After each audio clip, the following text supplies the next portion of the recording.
જેની તિથિ નક્કી હોય એના માટે આપણે વ્યવસ્થા કરી રાખીએ, ફૂલછડી લાવીએ, હાર લાવીએ, બુકે લાવીએ, તો અતિથિમાં આવું હોતું નથી. આપણે શબ્દોથી એમનું સ્વાગત કરી લઈએ છીએ.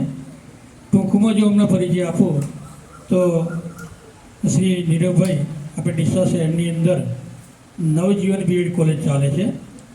તો કેટલા વિદ્યાર્થીઓ જેને અર્બુદા વિદ્યાલય તરીકે પણ ઓળખતા હશે, એ જ કેમ્પસની અંદર ઉપર ત્યાં ચાલે છે. ત્યાં અંગ્રેજી વિષયના પ્રોફેસર તરીકે વર્ષોથી કામ કરે છે. એ અગાઉ પણ અલગ અલગ જગ્યાએ પોતે કામ કરી છે. અને શિક્ષણની અંદર મારી બંને બાજુ બેઠેલા ડૉક્ટરો છે. આ પણ ડૉક્ટર છે ને આ પણ ડૉક્ટર છે. એટલે આપણે ડૉક્ટરને કોને કહીએ છીએ કે આપણે ઇન્જેક્શન આપતા, દવા કરતા એમને, ખરું ને?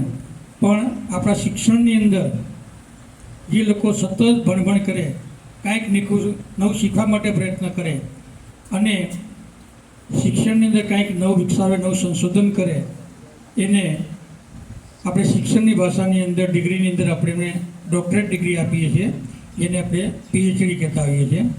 એમ આપણા મહેમાન પણ પીએચડી કરેલું છે, એમનું સંશોધન કરેલું છે. કયા વિષય પર છે, કેવું કામ છે, એમના અનુભવ કેવા છે, એ એમની વાતમાં વાત કરશે.